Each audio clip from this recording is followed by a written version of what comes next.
You probably think you're lazy because you can't focus, you keep procrastinating, and everything feels harder than it should. Things you know you're capable of feel weirdly difficult to start, but what's actually happening isn't laziness, it's burnout. Just not the kind people usually talk about.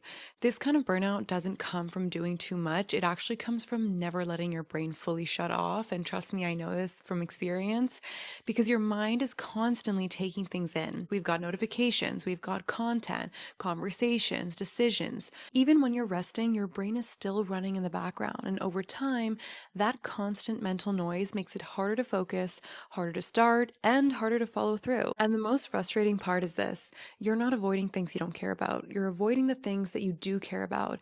And that's what makes it confusing. Here's what actually changes when you're burnt out like this: tasks start to feel heavier than they should, and starting feels harder than finishing, and you delay things that matter to you, then beat yourself up for it. From the outside, it looks like laziness, but from the inside, it feels like you're being stuck in your own head. And this is why pushing yourself, it doesn't work. And when your mind already feels full, adding pressure just makes everything feel harder. You don't get more productive, you get more resistant. And this kind of burnout doesn't always look like exhaustion. A lot of the time, it looks like detachment, or it looks like indecision, or low follow through. You can sleep, take time off, and slow down, and still feel stuck. If that sounds familiar, this video is for you because calling this laziness leads to the wrong fix.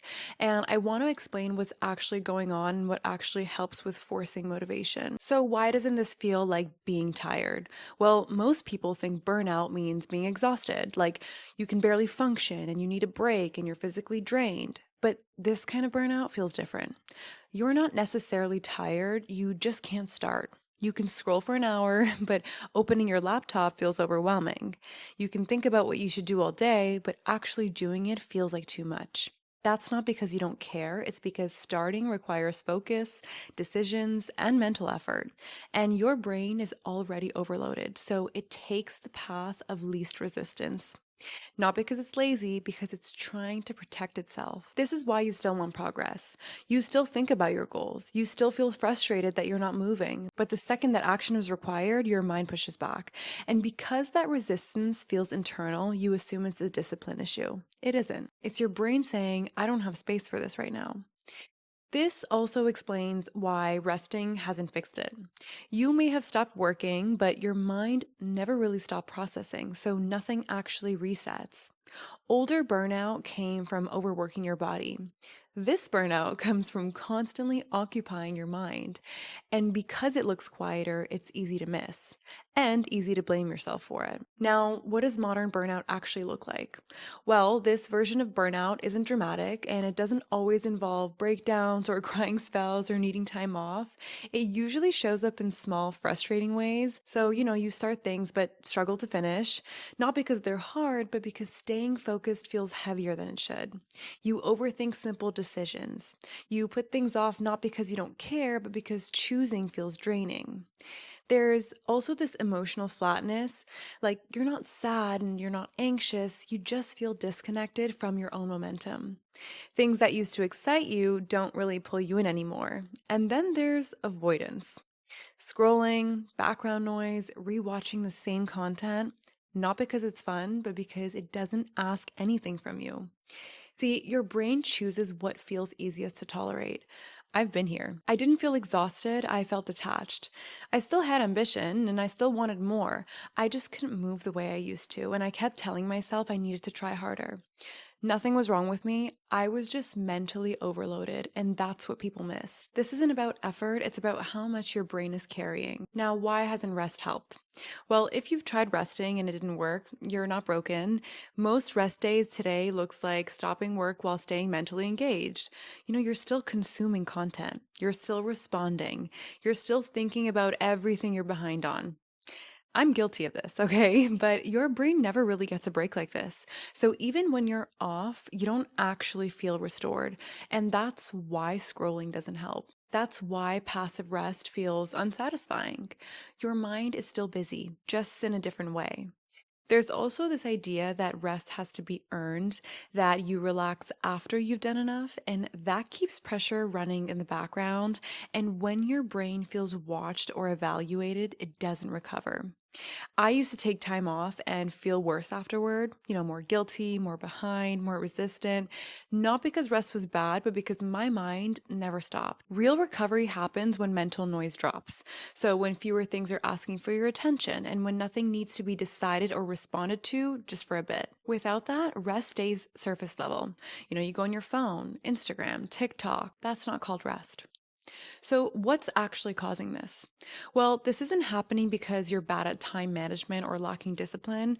It's happening because your brain is constantly stimulated and constantly expected to perform. You are always taking things in. We've got messages, information, content, decisions, even things that feel neutral, they all add up. And at the same time, you feel this pressure to keep progressing, improving, and staying on track. Even if no one is pushing you, it's internal. So your brain never gets a moment where nothing is required. And when that happens for long enough, resistance shows up. Not because you're lazy, but because your mind is full and motivation disappears first. So, what actually helps? What doesn't help is pushing harder, adding more structure, being stricter with yourself. That assumes that the problem is effort, right? But it isn't. What helps is making your life mentally quieter before expecting more from yourself. So, less background noise, fewer tabs open, fewer things competing for your attention while you're trying to do one thing. Focus doesn't come from trying harder, it comes from having less to deal with. It also helps to hold fewer goals at once. When everything feels important, your brain never settles. Everything stays half open in your head, and you need time where nothing is stimulating you. Not as a challenge and not as self improvement, just time where your brain isn't being fed or evaluated. That part feels uncomfortable at first, but that doesn't mean it's wrong. It means your brain isn't used to being idle anymore. Another important piece is dropping the self criticism. Every time you tell yourself you should be doing more, you add pressure. Pressure slows recovery, and motivation comes back when your mind feels safe again, not when it feels forced. And lastly, I need you to stop calling this laziness. The label matters more than people think. Because when you call this laziness, you respond by being harder on yourself. You add rules, you add pressure, and when that doesn't work, you assume you're the problem. When you see this as overload, everything changes. Resistance becomes information, not a flaw. If focus is low, reduce the noise. If motivation is inconsistent, reduce the pressure. If follow through is hard, reduce what you're asking of yourself at once. This isn't permanent, it changes when conditions change. So the next time you feel stuck, pause before judging yourself.